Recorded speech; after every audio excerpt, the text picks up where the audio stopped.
तलवार से सर काट के माँ के चरणों में चढ़ा दिया।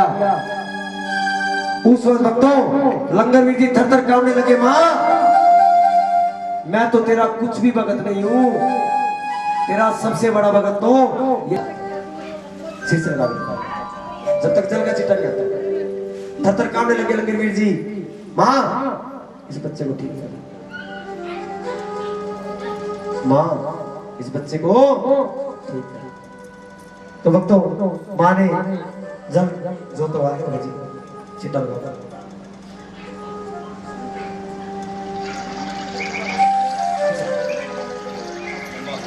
लंबा और ये भगत जी नारियल का चढ़ाते रहो दरबार में खड़े होकर भक्तों नारियल चढ़ाते रहो।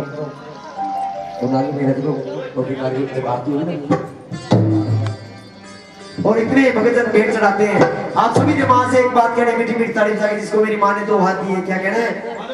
पार करो मेरा बेड़ा भवानी, पार करो मेरा बेड़ा, पार करो मेरा बेड़ा भवानी, पार करो मेरा बेड़ा, पार करो मेरा बेड़ा भवानी, पार करो मेरा बेड़ा, पार करो मेरा बेड़ा भवानी, पार करो मेरा बेड़ा, बेड़ा पार, बेड़ा पार, बेड़ा पार करो, बेड़ा पार, बेड़ा पार, बेड़ा पार करो, बेड़ा पार करो, पार करो मेरा बेड़ा भवानी, पार करो मेरा बेड़ा, पार करो मेरा बेड़ा भवानी, पार करो मेरा बेड़ा।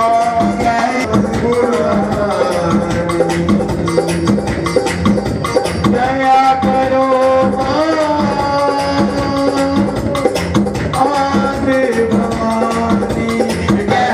नदियाँ नाव पुरानी, दया करो आदि भवानी, सबको आसरा तेरा भवानी, सबको आसरा तेरा, सबको आसरा तेरा भवानी, सबको आसरा तेरा।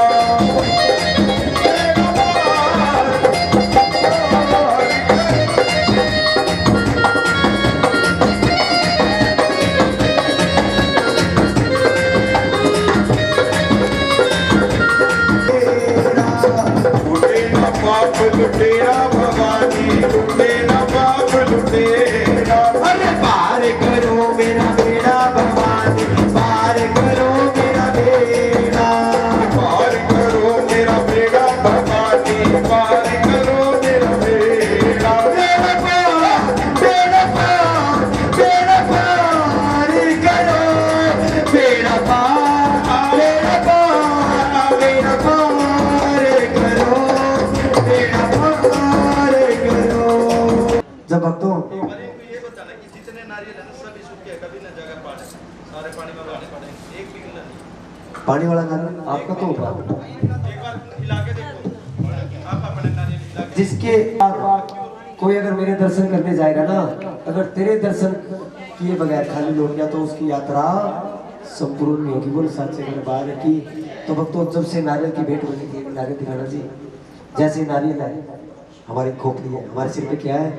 बाल है, इसके ऊपर ये बाल है। जब इसको छीन लेंगे ना भक्तों, मुख पड़ा हुआ इसका दो आंखें की तरह, और जैसे हमारे शरीर के अंदर खून है, इसके अंदर पानी है। जब से भक्तों नारियल की भेंट बनी थी, बोल सच्चे दरबार की। ये था भक्तों प्रसंग ध्यान भगत का। अब आते हैं मेन मकसद पे, जिसके बिना के जागरण संपूर्ण नहीं होता। बोल सच्चे दरबार की। तो वो है कथा तारा और रुक्मण की। देखो भक्तों इतनी श्रद्धा भावना से बैठे हो, मैं माँ से दिल से प्रार्थना करूंगा, हे माँ जिस भावना से तेरे बच्चे तेरे दरबार में बैठे हैं, सबकी मनोकामना पूरी करना और सबके घर में सुख शांति प्रदान करना। बोल सच्चे दरबार की। तो भक्तों राजा दक्ष हुए, उनके यहाँ एक कन्या जिसका नाम तारा और उनकी छोटी बहन रुक्मणी। एक दिन एकादशी का व्रत आ गया, जिसको हम लोकल भाषा में कहते हैं मेरे गैस का व्रत किया गया। गैस का व्रत कौन को कहते हैं? आप कहते हैं क्या बात है जी? महीने में कितनी गैस आती है? 2 साल में एक्स्ट्रा दी। इनमें सबसे महत्वपूर्ण व्यास का व्रत कौन सा है? निर्जला एकादशी का। भक्तों पूरे साल में अगर वो व्रत रख लो ना आप निर्जला एकादशी का, आपको पूरे साल व्रत रखने की जरूरत नहीं है। तो भक्तों निर्जला एकादशी का व्रत आ गया। तारा कहती है बहन आज एकादशी का व्रत है, ऐसा कर तू व्रत रख ले। बोले ठीक है बहन जी व्रत रख ले। और मैं खेलने जाऊं?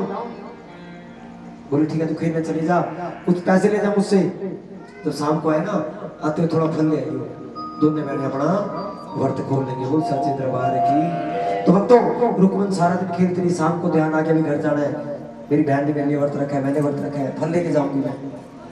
फिर मैदान से आ गई, जैसे ही बाजार में जाती है भक्तों, बाजार में देखती है क्या, एक दुकानदार मछली के पकोड़े तल रहे हैं। बोल सच्चे दरबार की। इतना देखते भक्तों सब कुछ भूल गई वो कि तूने व्रत रखा है, उन पैसों के उसने मछली के पकोड़े खा लिए। बोल सच्चे दरबार की। कहते भक्तों क्या स्वर्ण अगर चावल का दाना भी हमारे मुख में चला जाए ना तो भी कीड़ों के समान माना गया है। उसने तो व्रत रख के एक मांस का सेवन किया। हंसती चलेगी, उसकी बहन कहते बहन मैं तुम्हें पैसे दिए थे फल लाने के लिए, हंस के कह रही है बहन जी मैंने उसके मछली के पकोड़े खा लिए। बोल सच्चे दरबार की। देवी जी पनीर के पकोड़े नहीं मछली के पकोड़े थे। क्या बात, देवी जी का पनीर के पकोड़े खाए अच्छे लगते हैं पकोड़े। तो भक्तों इतना सुनते बड़ी बहन ने श्राप दे दिया, जाने चलिए तूने नीच कर्म किया है, अगला जन्म तेरा छिपकली योनि को होगा। बोल सच्चे दरबार की। तो भक्तों रुक्मणी कहती है बहन जी आपने जो कह दिया वो सत्य है, लेकिन ये बताओ मेरे को मनुष्य की योनि कब मिलेगी? तेरे को मनुष्य की योनि मिलेगी द्वापर युग में, पांडव महाभक्ति का जागरण करवाएंगे। वो अपने गुरु को बुलाएंगे, उनका गुरु भी आएगा उस जागरण में, और शिष्यों से बदला लेने के लिए ना गुरु उनके प्रसाद में मरा सांप डालेगा। उस टाइम सिर्फ तू कल ही देखेगी उसको, उस प्रसाद में कूद के अपनी जान देगी, लाखों भक्तों की जान बचाएगी, तो तेरे को मनुष्य की योनि मिलेगी। बोल सच्चे दरबार की। तो जय माता की। तो भक्तों फिर माँ ने शेर को सजा दिया, लंगर भी आ गई, पहाड़ों से चल के नरेला पहुंच गई माँ। नरेला पहुंच के लंगर में कहती है भगत ऐसा कर यहाँ से हस्तिनापुर चला जा, जिसको आज हम दिल्ली के नाम से जानते हैं भगत जी, पहले ये हस्तिनापुर थे, वहां चला जा, तेरे को मेरे भगत मिलेंगे कौरव और पांडव, उनको कहते माता आई है दर्शन कर लो। बोल सच्चे दरबार की। तो भक्तों लंगरवीर जैसे ही वहां गया क्या देखता, आप सभी ने महाभारत के अंदर देखा था, कौरव पांडव आपस में युद्ध नहीं कर रहे थे, जुआ खेल रहे थे, सभी देखा था ना। तो लंगरवीर जी पांडव के पास चले गए, भक्तों तुम्हारे बाग खुल गए, कर्म खुल गए, माता रानी पहाड़ों से चल के तुम्हें दर्शन देने आई है। तो भक्तों जुए में इतने मगन हो गए वो, पांडव कहते माँ को कहते जब इतनी दूर चल के यहाँ तक आ सकती है, थोड़ा सा आगे आके दर्शन हमें दे जाए, यही दे जाए। तो भक्तों लंगरवीर माँ के पास चला गया, माँ कहती क्या बच्चे, बोला माँ आपकी आगे नहीं थी, पता नहीं आज क्या आ जाता, बता मेरे को क्या हुआ माँ। मैं उनको बोला माता ये दर्शन कर लो, जुआ खेल रहे हो। तो माँ कहती है बेटा बच्चे गलती करते और माँ उनको माफ करती है। एक पंजाबी में कहावत है भक्तों, मावा ठंडिया छावा छावा कौन भरे, मावा दे हर जाने लोगों। माँ का जो कर्जा है ना, अगर शरीर के जुत्ती भी बना के देंगे ना तो कर्जा कहते हैं ना भक्तों, माँ के चरणों में जन्नत है, सच बात है, माँ के चरणों में जन्नत है, और इस जन्नत में कब पहुंचेंगे? बिगड़ी बनाती है, कष्ट मिटाती है, बोलियां भरे सबकी, क्योंकि माँ जैसा और न कोई, माँ जैसा और न कोई, क्योंकि माँ जैसा और न कोई, क्योंकि माँ जैसा और न कोई। माँ जैसा ये तो पता भी, सास भी कभी बहू थे, जो बहू आओगे भी आगे सास पड़ेगी, ये सारे याद है। तो भक्तों ये भी देखो, लेकिन अपने परिवार की परंपरा उसको भी देखो। तो भक्तों कथा कहाँ छोड़ी थी मैंने?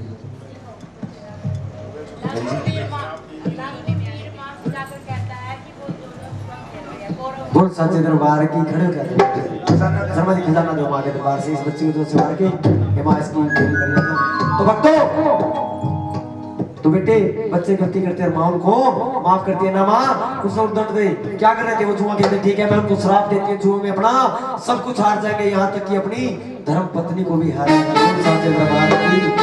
सब भक्तों, पांडव सब कुछ हार गए, पत्नी तक को हार गए। फिर उनको ध्यान आया अभी माँ का श्राप है, जिनने माँ का नादर किया। जा रहे हैं जहां पर शेर के पैरों के निशान है, जहां पर शेरों के पैर के निशान संपूर्ण हो गए। पांडवों ने भक्तों एक घोड़ा मंगा लिया। जैसे पहला घोड़ा धरती मारा, खड्डा खोदा, तो माँ की सुंदर तस्वीर नजर आ गई। बोल सच्चे दरबार की। जब भक्त दूसरा घोड़ा मारा तो माँ की लाल चुनरिया नजर आ गई। बोल सच्चे दरबार की।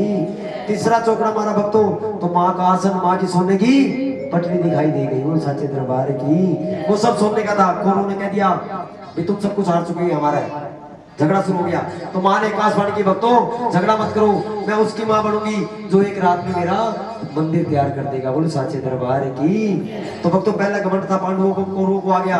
कौरव कहते मेरी पूरी सेना मिल जाएगी ना तो मंदिर तैयार नहीं हो सकता, और ये 5 पांडव कहां से बनाएंगे, छोटा ही नहीं हो जाएगा। तो भक्तों उस टाइम जैसे हम घंटों में रात को गिनते हैं, उस टाइम पैरों में रात होती थी। 1 पैर 2 पैर 3 पैर 4 पैर की रात होती थी भक्तों। उनमें सबसे बड़ा बलवान कौन था? भीम था। क्या देखते पांडव वहां से थोड़ी देर में उठो आकार में गुजर रहे हैं। पांडव पूछते भक्तों समय कितना हुआ है? बोला दिन निकलने में 2 पैर बाकी है। बोला फिर ये घंटियां किसने बजाई थी? बोला भगत जी हम सफर कर रहे थे, दूध निकाल के तो दूध पिलवा करे ना। अब तो खैर वो बात से तो रही चाल पड़ी, पहले वो गुरु बंदा करते ना माता जी रहे। तो उस टाइम पांडवों ने श्राप दे दिया, जाओ निचो तुमने धर्म के काम में बाधा डाली है, आज के बाद ऊँटनी के दूध में कभी सच्चे दरबार की। तो भक्तों ने पांडवों का श्राप दिया, आज भी है। मंदिर बन के तैयार हो गया। फिर माँ ने आकाशवाणी की भक्तों मैं तेरी माँ जब बनूंगी तुम्हारी, जब मेरे नाम का सारी रात तुम्हें जागरण करवाओगे। तो भक्तों पांडवों ने 33 करोड़ देवी तो को निमंत्रण दे दिया। एक उनके गुरुजी थे द्वारसा ऋषि जी, उनके पास के गुरुजी आज हमारे यहाँ जागरण है, आपने आना है। गुरुजी बोले भी तुम्हारे जागरण में और कौन आएगा? बोले हमारे जागरण में 33 करोड़ देवी देवता आएंगे। तो गुरु कहता है चाहे तुम देवता ने बुला लो भाई, या फिर मैं इकल्ला आऊंगा। बोल सच्चे दरबार की। पांडव कहते एक आदमी के लिए हम 33 करोड़ देवी देवताओं को नाराज करें, जो मैं मारे नहीं दे सकता तो गुरु कहलाने का उसको कोई यकीन नहीं। तो वक्त तो जागरण शुरू हो गया। पांडवों ने जागरण किया। गुरु बोला मेरा अपमान किया उन्होंने, बदला लूंगा। एक चील का रूप बना लिया, वहां चला गया मरा सांप अपने पंजों में लेके, जहां भगत जन प्रसाद बना रहे हैं। मां भगवती कैसे करवाई भक्तों? प्रसाद बनाते बनाते भक्तों को नींद आ गई। बोलो सच्चे दरबार की। तो भक्तों गुरु देखा सारे सो गए, सांप था उसके पंजों में मरा हुआ, गर्म प्रसाद था उसके अंदर डाल दिया, वो नीचे बैठ गया। कौन देख रहा उसको? छिपकली कौन थी जी? अच्छा उसको क्यों श्राप दिया गया था? बोल सच्चे दरबार की। बस ये लोग आके बैठी माँ के दरबार में। तो भक्तों उधर भक्तों ने आरती करती भोग लगा दिया माँ को, प्रसाद लेने जा रहे हैं। जैसे भगत जन कढ़ाई को उठाने लगे, छिप लेती है माँ एक छोटी सी गलती हुई थी मुझसे और मैं आज तक सजा भुगत रही, और इस प्रसाद में सांप सिर्फ मैंने देखा है। जितने भगत जन इस प्रसाद को पाएंगे सबकी जय माता की हो जाएगी। बोला कुछ ऐसा चमत्कार कर माँ, जब भगत जन प्रसाद उठाए ना मैं इस कढ़ाई में कूद के अपनी जान दे दी। बोल सच्चे दरबार की। उस टाइम माँ को याद किया भक्तों, माँ की ऐसी पूर्ण रूप ठंडी हवा चली, जैसे भगत जन ने प्रसाद उठाया, छिपकली ने उस कढ़ाई में कूद के अपनी जान दे दी। बोल सच्चे दरबार की। तो भक्तों इतना देखते ही फिर भक्तों ने एक श्राप दे दिया उसको, जान नहीं चाहिए तूने नीच काम किया है, प्रसाद को खराब किया है, अगला जन्म अगला वास तेरा नीच जाति में होगा। प्रधान के पास चले गए, मंत्री प्रसाद में छिपकली गिर गई। बोले ऐसा करो इस प्रसाद को दूर जंगल में ले जाओ, खड्डा खोद के दबा देना, और कोई जीव जंतु भी खाएगा ना वो भी मर जाएगा, जहर बन के इसके अंदर। भक्तों जैसे भगत जंगल में गए, खड्डा खोदा, जैसे ही कढ़ाई को उल्टा मारा, देख के सांप कूनी पैर वापस आगे। बोला मंत्री जी वो छिपकली नहीं, वो तो कोई देवी थी। बोला कि तुम कह रहे थे प्रसाद खराब कर दिया, रंग तुम कह रहे देवी है, मुझे विस्तार से बात बताओ। बोला भगत जी हमें नहीं पता था उसके अंदर एक सांप है मरा हुआ, अगर वो ना कूदती तो प्रसाद हम सबक तो नहीं पाता। बोला फिर तुमने कोई श्राप तो दिया? बोला दे दिया भगत जी। क्या? तेरा अगला वास नीच जाति में होगा। बोला जो तुमने कह दिया हो सकता है, लेकिन मैं उसके भाग्य की रेखा बदलूंगा थोड़ी। वो रेखा क्या बदलूंगा? उसका जन्म राजा के घर में होगा। बोल साचे दरबार की जन्म राजा के घर में होगा। तो भक्तों मंगलवार का दिन राजा क्या है, काली कन्या ने जन्म ले लिया, ब्राह्मणों को बुला लिया। देखो ब्राह्मण देवता के भाग्य में क्या है। तो ब्राह्मण जैसे पंडित जी उस पेटी के नजदीक जाते, पेटी उससे उतना ही दूर चली जाती। बोले साचे दरबार की। तो भक्तों देख लिया पंडित जी ने, मैं तो डूबूंगा, अभी बाहर निकला है। वहां से कौन जा रहा है? एक सफाई करने वाला गुजर रहा है बंदी। उसको आवाज लगाई, भक्ता बात सुन। बोला जी महाराज। बोले ऐसा उस पेटी को बाहर निकाल ले, जो कुछ होगा तो भाई आधा आधा बांट लेंगे। आधा तेरा और आधा मेरा, आधा तेरा और आधा मेरा, आधा तेरा और आधा मेरा। जगराता लेके जाओगे किसी को भी कभी आता जगराता लगते थे नहीं, तेरा है मेरे मेरा की बात है। और भी तो आदमी बैठे तो मैं नू नहीं कहा या तभी तेरा दूर अभी तेरा जो मेरे बाबू मैंने दे दी आता देते चलो। बोले साचे दरबार की। तो भक्तों झगड़ा शुरू हो गया। वहां से एक भगत जी गुजरे हुए झगड़ा कर रहे हैं। बोले ऐसी ऐसी बात है जी, इस पेटी को मैं निकाल के लाया हूँ। बोले टोस कर लो, जिसके भाग्य में जो होगा वो उसको मिल जाएगा। भक्तों जैसे ही टोस की तो मां भगवती की ऐसी कृपा हुई कि अंदर का हिस्सा उस सफाई करने वाले के भांडे में आ गया। बोले साचे दरबार की। जैसे ही भक्तों उसने पेटी का दरवाजा खोला, क्या देख रहे हैं? वो छोटी सी कन्या सच्चे पैर का अंगूठा चूस रही है। उसने उस कन्या को भक्तों छाती से लगा लिया। कहता पंडित जी महाराज सब कुछ ले जा, मेरे को तो ये कन्या दे दी, क्योंकि भक्तों उसके घर कोई संतान नहीं थी। कहते जब देती है तो थप्पड़ फाड़ के देती है, और लेती है तो थप्पड़ मार के देती है। तो भक्तों कन्या को लेके अपनी पत्नी के पास चला गया। उसकी पत्नी कहते हुए अपने घर कोई संतान नहीं, पता नहीं किसकी चोरी करके ले आए। तो उसने सारी गाथा बता दी, मैं चोरी करके मेरे को मार दी।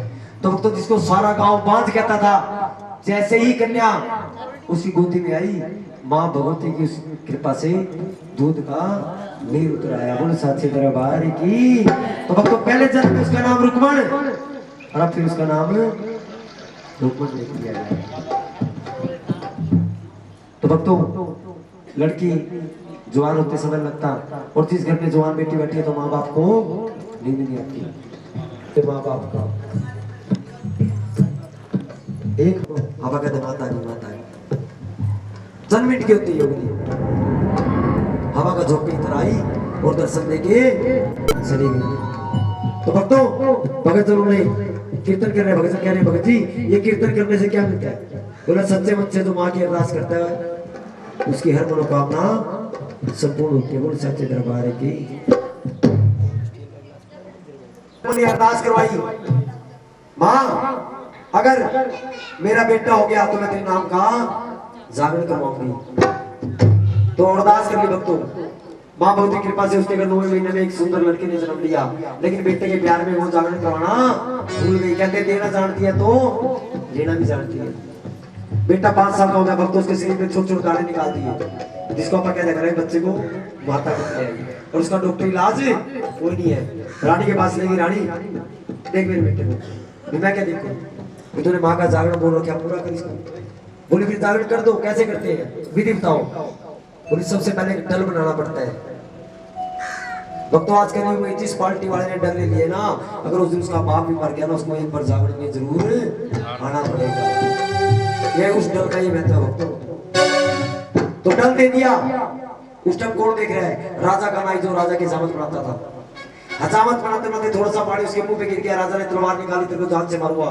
बोला महाराज मैं तेरी सेवा बना रहा हूँ और पानी भी तेरे मुंह पे गिरा है, तेरा ही पानी है ना, इतनी बात करी तो मेरे को जान से मारेगा। आज तेरी रानी राजा की रानियों के नीच जाति में जगराता करने जाएगी और वहां से प्रसाद खाएगी जब तेरा धर्म भ्रष्ट होगा। बोले तू झूठ बोल रहा है जान बचाने के लिए। बोले राजा अगर मैं झूठ बोलूं तो मेरे पूरे परिवार को खत्म करवा देना। तो भक्तों राजा कहता फिर ऐसा कोई उपाय बता, सारी रात मेरे को नींद आ ना सके और रानी जागरण में जा ना सके। तो भक्तों उंगली कटवारी, नमक मिर्च भर लिए, पहरेदारों कह दिया आज की रात मेरी आज्ञा बिना ना कोई अंदर से बाहर जाएगा ना कोई बाहर से अंदर आएगा। तो भक्तों फिर माँ तारा माँ से फरियाद करती है, माँ मेरा सबसे पहला धर्म अपने पति की सेवा करना। सबसे पहला धर्म क्या है? पीठी ताड़ी बजा के भगत जन। हाँ जी 6 बजे 6 बजे दुर्गे क्या जय दुर्गे खबर वाली तेरे ही घोड़े गाए आरती ओ मैया हम सब उतारे तेरी आरती ओ मेरे तू है जगदम्बे काली जय दुर्गे गब्बर वाली तेरे ही गुणी गाए आरती ओ मैया हम सब उतारे तेरी आरती तेरे जगत के भक्त जनों पर भीड़ पड़ी है भारी माँ ओ तेरे जगत के भक्त जनों पर भीड़ पड़ी है भारी माँ तेरे जगत के भक्त जनों पर भीड़ पड़ी है भारी माँ तेरे जगत के भक्त जनों पर भीड़ पड़ी है भारी माँ सो शेरों से तू बलशाली अष्ट भुजाओं वाली दुखियों के दुखेरे की बार भी ओ मैया हम सब उतारे तेरी आरती अम्बे तू है जगदम्बे काली जय दुर्गे खब्बर वाली तेरे ही गुणी गाए आरती ओ मैया हम सब